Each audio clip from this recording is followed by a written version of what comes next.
ओंकारं बिन्दुसंयुक्तं नित्यं ध्यायन्ति योगिनः कामदं मोक्षदं चैव ओंकाराय नमो नमः। अज्ञानतिमिरान्धानां ज्ञानाञ्जनशलाकया चक्षुरुन्मिलितं येन तस्मै श्रीगुरवे नमः।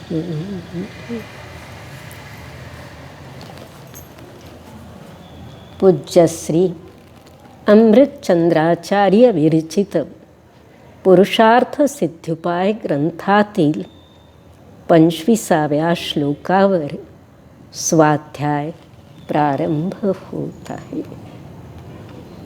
सम्यक दर्शनाच्या 8 अंगांचं वर्णन चालू आहे.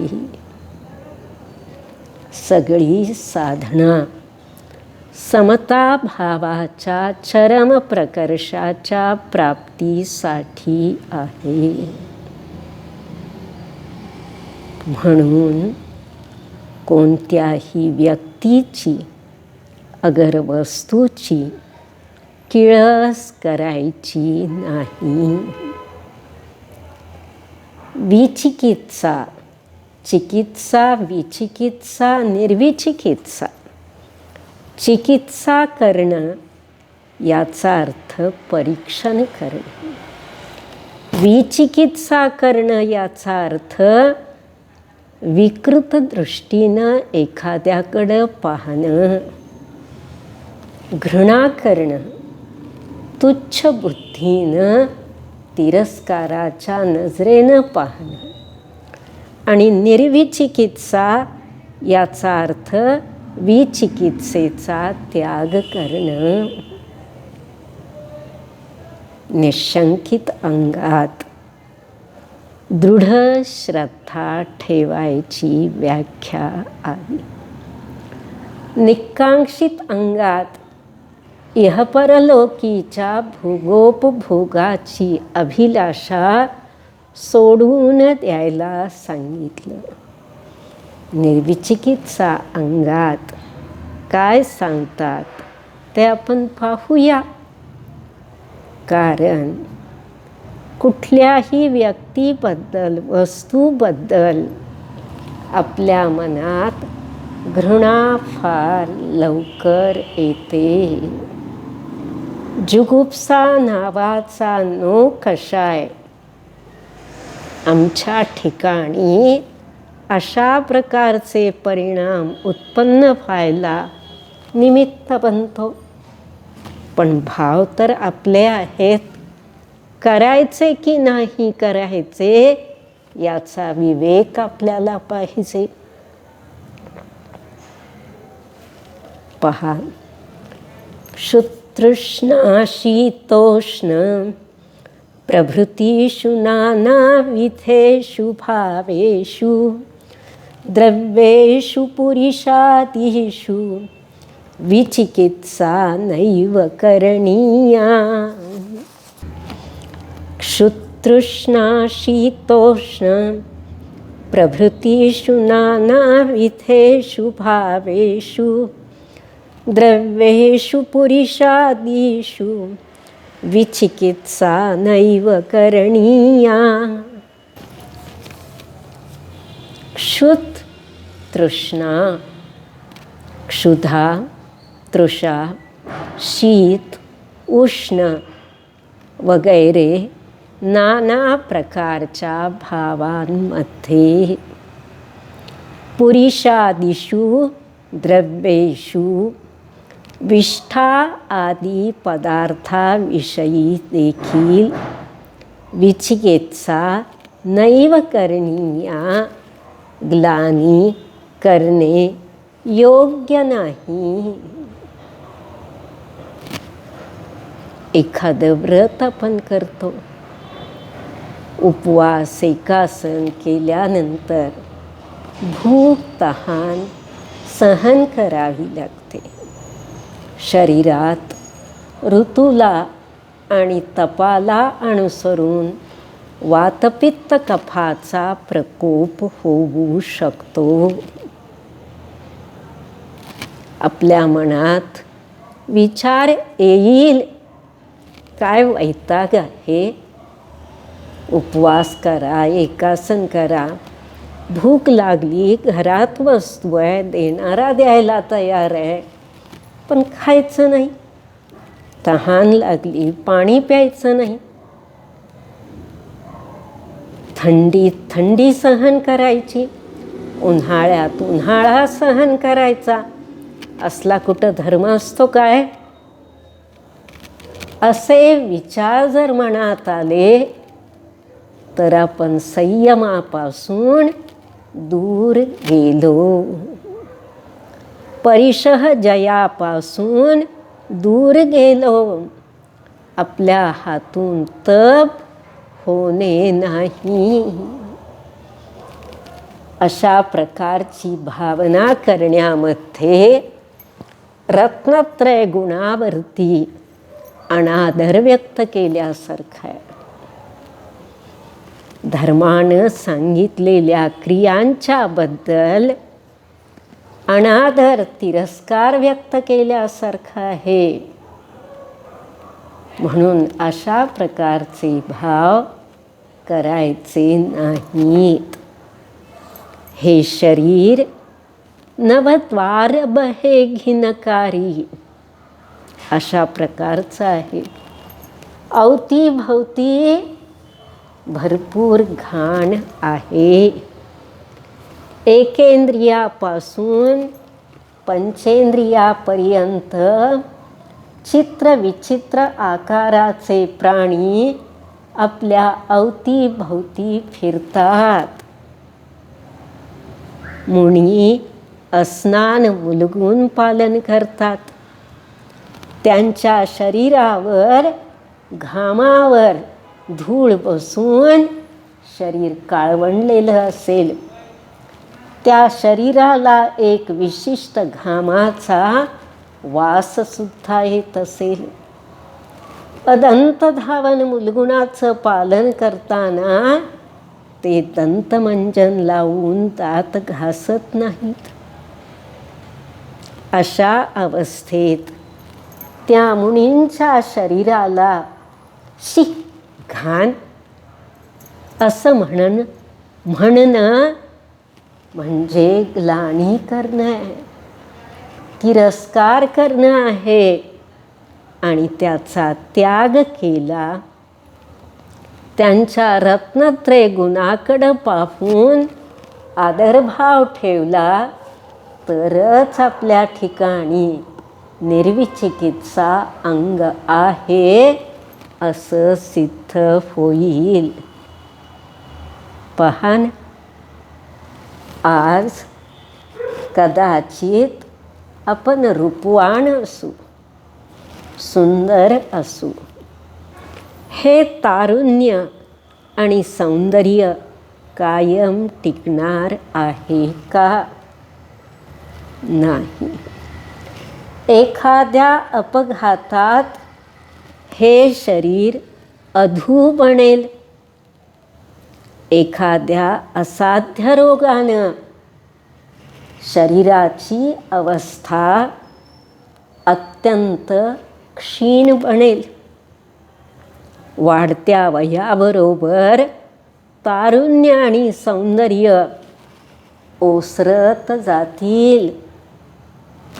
मग जर कोणी आपला तिरस्कार केला तर आपल्याला काय वाटेल? जे आज आहे ते कायमचं नाही. जी चूक श्रीपाल राजानं पूर्वजन्मी मुनींना पाहून कोडी कोडी असे शब्द वापरून केली, त्याच्याबरोबर 700 लोकांनी केली, ती निदान मैनासुंदरीचं चरित्र वाचून तरी आपण टाळायला पाहिजे. दुसऱ्याला कोडी म्हटलं श्रीपाल राजा स्वतःच गलित कुष्ठरोगी बनला आणि त्याला साथ देणारे त्याचे साथचे लोक ते सुद्धा त्याच्याबरोबर कोडी बनले. ही उदाहरणं कशासाठी समजून घ्यायची? कळत नकळत आपल्या हातून काही चुकीचं घडत असेल तर ते आपल्या लक्षात यावं, धोका समजून घ्यावा आणि पुढच्या स्टेज, मागचा शहाणा या न्यायानं आपण आपलं संकटापासून रक्षण करावं. यासाठी प्रथमानुयोग वाचायचा, समजून घेण्यासाठी. तिथं पुराणातली वांगी पुराणात नसतात, अवतीभवतीच्या जगात याचं समर्थन करणाऱ्या अनेक कथा, किस्से, उदाहरणं पाहायला मिळत असतात.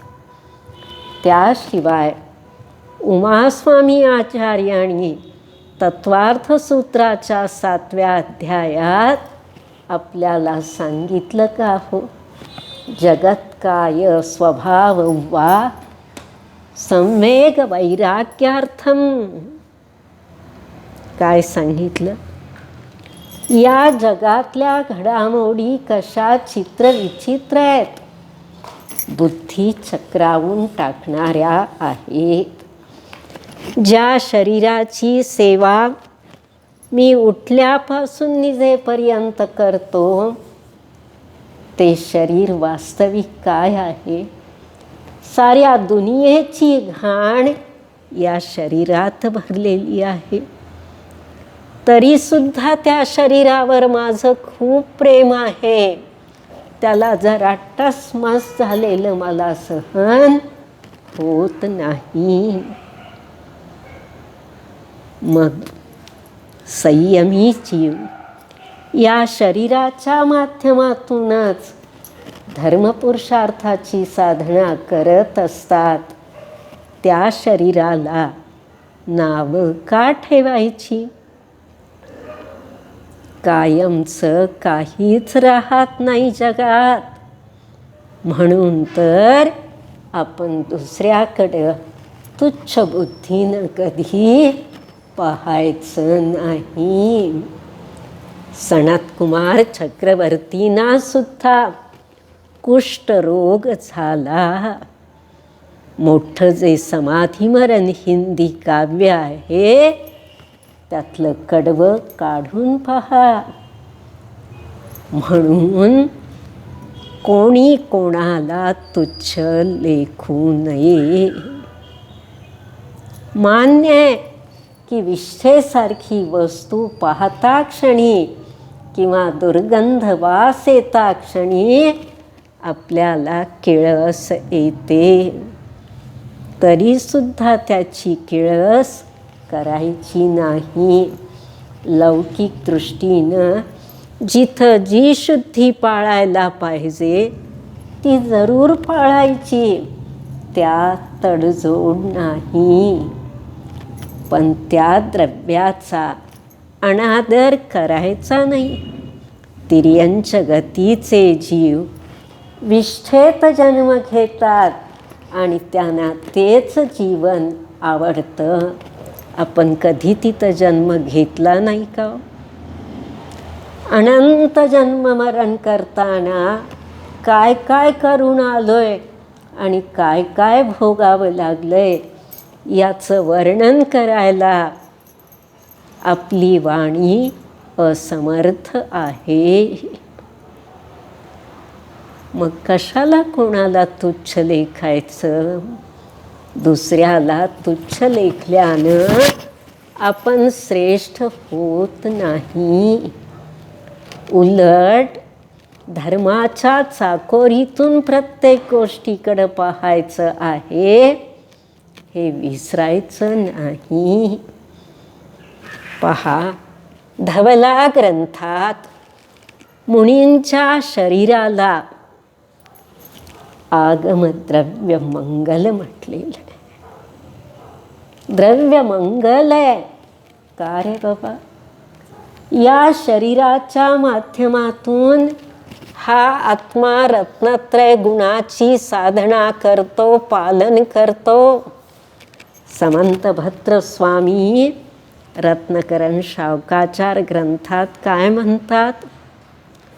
स्वभावतो शुचौकाये रत्नत्रय पवित्रिते निर्जुगुप्सा गुणप्रीतिर मता निर्विचिकित्सता.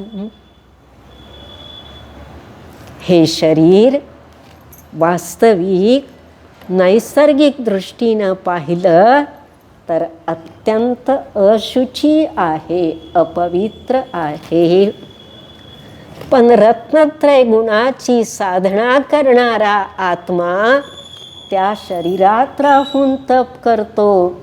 त्या आत्म्यामुळं त्या शरीराला सुद्धा पूज्यता येते, पावित्र्य येतं. म्हणून त्याची जुगुप्सा करायची नाही. साधूंचा स्वर्गवास झाल्यानंतर त्या कलेवरासमोर बसून अन्य साधू काही भक्ती पाठ म्हणतात. तशी आगमाची त्यांना आज्ञा आहे आणि मंत्रपूर्वक त्या मृतदेहाचे अंत्यसंस्कार केले जातात. त्याला मिथ्यात्व क्रियाकांड अशी नावं द्यायचं काही कारण नाही. लौकिक दृष्टीनं पहा, एखादा सैनिक युद्धात हुतात्मा झाला, सीमेवर लढता लढता धारातीर्थी पडला. आमच्या देशाचा ध्वज तिरंगा त्यात लपेटून त्याची डेड बॉडी त्याच्या गावी आणली जाते. शाही इतमामात त्या प्रेताचे अंत्यसंस्कार केले जातात. असं का? तर त्या सैनिकानं देशरक्षणासाठी आपल्या प्राणांचं बलिदान केलेलं आहे. तिथं आम्हाला खटकत नाही. याचं कारण त्याच्या हौतात्म्यानं, बलिदानानं आमचं अंतःकरण भरून येतं आणि भरून यायला पाहिजे. त्यांच्या प्राणत्यागानं देश सुरक्षित राहतो. धर्माची चर्या पालन केली जाते. सगळं अलबेल राहतं. त्या हुतात्म्याबद्दल आमच्या मनात कृतज्ञता असायला हवी. त्याच्या दुःखी कष्टी परिवाराबद्दल समवेदना मनात जागवायला हवी. मग ते जसं आपल्याला पटतं तसंच रत्नत्रयाची साधना करताना भगवंतानी जो मार्ग सांगितलेला आहे त्या मार्गानं जायचं आहे. शरीरावरचा मोह कमी करायचा आहे. सौंदर्याची उपासना नाही करायची. निज आत्म्याला परमात्मा बनवण्यासाठी सगळी परेड करायची आहे. म्हणून साधूंचं शरीर धुळीनं माखलेलं असेल, दात घासत नाहीत, स्नान करत नाहीत, चेहरा काळवंडलेला असेल तरीसुद्धा शी घाणेरडा असं म्हणायचं नाही. त्यांच्या संयमाचा, तपाचा आदर करायचा. गुणेषु अनुरागः भक्तिः. गुणावर अनुराग करणं याचं नाव भक्ती, अशी भक्तीची व्याख्या दिलेली आहे. आणि आज आपल्यासमोर 5 पैकी 3च परमेष्ठी आहेत. आचार्य, उपाध्याय, साधू. 3ही परमेष्ठी दिगंबर स्वरूपातच आपल्याला पाहायला मिळणार आहेत. कारण आचार्यपद ज्येष्ठत्वाचं, श्रेष्ठत्वाचं प्रतीक आहे. उपाध्यायपद दॅट इज अ युनिव्हर्सिटी, पण मूलभूत आचार साधुत्वाचा आहे आणि त्याच्या पुढं त्या पदाला साजेशा क्रिया पालन करायचे. 3ही पदात कॉमन फॅक्टर काय आहे तर दिगंबरत्व, साधुत्व, 5 महाव्रतांचं पालन, सर्वसंग परित्याग. म्हणून त्या साधुत्वाची किळस न करता होईल तेवढी भक्ती, सेवा, व्यवस्था करण्यात निर्विचिकित्सा अंगाचं पालन आहे. चतुर्थ कालातली घटना आहे. या निर्विचिकित्सा अंगात कोण प्रसिद्ध आहे? उत्तायन राजा.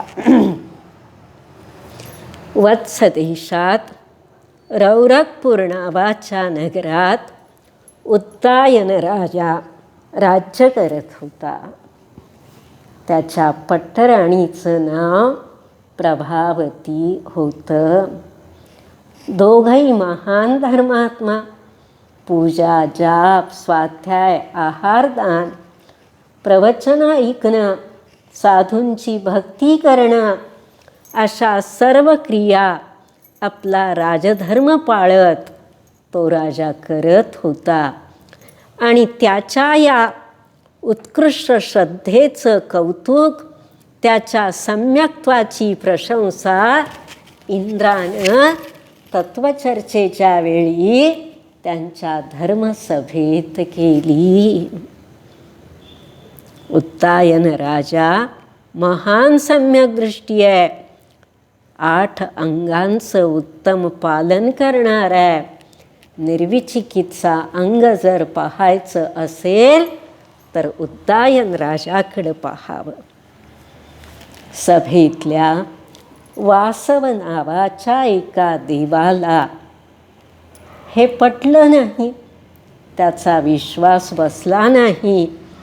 त्यानं राजाची परीक्षा घ्यायची ठरवली आणि रूप पालटून तो दिगंबर मुनी बनून राजवाड्याच्या समोर आला. साधू आहाराला निघण्याची वेळ. हे पतिपत्नी राजवाड्याच्या अंगणात पडगाहन करायला उभे राहिलेले आहेत आणि नेमका हा वासव देव दिगंबर रूपात तिथं आलेला आहे. कसं दिगंबरत्व? सगळ्या अंगाला कुष्ठरोगानं घेरलेलं आहे. अत्यंत दुर्गंध वास येतोय. लोक बघायला आणि समोर थांबायला तयार नाहीत. बघितलं की निघून जात आहेत. आणि अशा अवस्थेत या पतिपत्नींनी त्या मुनींचं भक्तिभावानं पडगाहन केलं. त्यांना चौक्यात आणलं, आहार दिला. आता परीक्षाच घ्यायची म्हटल्यानंतर काय हो, त्या नकली साधूंनी खाल्लं तर भरपूर आणि तिथंच भडाभडाव उलटी केली. जे पाहिलं तर दुसऱ्याला भोवळ यावी आणि उलटी फावी. इतका भयानक दुर्गंध वास त्या उलटीला येत होता. आणि अशा अवस्थेत राजवाड्यातले दास दासीसुद्धा तिथं थांबले नाहीत. राजा तोंडानं म्हणतो, अरे रे, केवढी चूक झाली असेल माझ्याकडून. मुनींना प्रतिकूल आहार मी दिला, त्यामुळं त्यांना त्रास झाला आणि खाल्लेलं अन्न लगेचच उलटून पडलं. ही आमच्याकडून फार मोठी चूक झालेली आहे. पती पत्नीनी ती सगळी उलटी काढली. मुनींचं अंग पुसून घेतलं की त्याच्यावर माशा बसू नयेत, त्यांना त्रास होऊ नये. आणि एवढं सगळं झाल्यानंतर महाराज आपल्याला प्रतिकूल आहार देण्याचा अपराध आमच्याकडून घडला आहे, आपण आम्हाला क्षमा करा, अशी क्षमा मागितली. वासवदेवाची परीक्षा पूर्ण झाली. उत्तायन राजा त्या परीक्षेत खरा सिद्ध झाला, उतरला, पास झाला. आणि मग त्याने आपलं खरं रूप प्रकट केलं. का आलो तो हे सांगितलं. उत्तायन राजाची त्याच्या पत्नीची स्तुती केली आणि तो वासवदेव परत इंद्राच्या सभेत गेला आणि जाऊन इंद्रापुढं सांगितलं, आपण जे बोलला होता ते अगदी तंतोतंत खरं ठरलेलं आहे. उत्तायन राजा खरोखर महान सम्यकदृष्टी आहे आणि निर्विचिकित्सा अंगाचं पालन करण्यामध्ये तो खूप तत्पर आहे. दास दासी जे काम करायला तयार नाहीत, समाजातले श्रावक श्राविका वाऱ्याला उभं राहायला तयार नाहीत, असलं किळसवाणं रूप मी तिथं व्यक्त केलं, असली भयानक उलटी केली. पण त्यांनी मला बोल लावला नाही, सगळं स्वच्छ केलं आणि स्वतःलाच दोष दिला. अरे रे, अशी कशी चूक झाली. फार मोठं वात्सल्य आणि निर्विचिकित्सा गुण त्या राजाच्या ठिकाणी आहे. अशा प्रकारे उत्तायन राजाची निर्विचिकित्सा अंगामध्ये प्रसिद्धी झालेली आहे. आपण त्यातून समजून घ्यायचं. आपण चौका करतो, साधूंचं पडगाहन करतो. कुणी विद्वान असतील, कोणी कमी ज्ञानी असतील, कोणी ज्येष्ठ साधू असतील, कोणी नवदीक्षित असतील, कुणाजवळ फरडं वक्तृत्व असेल नसेल, वृद्ध त्यागी असतील, आजारी असतील, पण त्यात पक्षपात न करता जे पात्र येईल त्याला आदरानं पडगाहन करून आपण व्यवस्थित जे अनुकूल आहे, आगमाच्या कक्षेत आहे, असा आहार दिला पाहिजे. त्यांची सेवा व्यवस्था केली पाहिजे. मी फक्त ज्ञानी त्यागींचं करीन, बाकीच्यांना काय विचारायचं, अशी भावना करायची नाही. जगात आपल्या स्वतःपेक्षा अनेक उत्कृष्ट ज्ञानी आहेत. त्यांच्या तुलनेनं आपण अल्पबुद्धी आहोत. आपल्याला जर कोणी मूर्ख म्हटलं तर आवडेल का?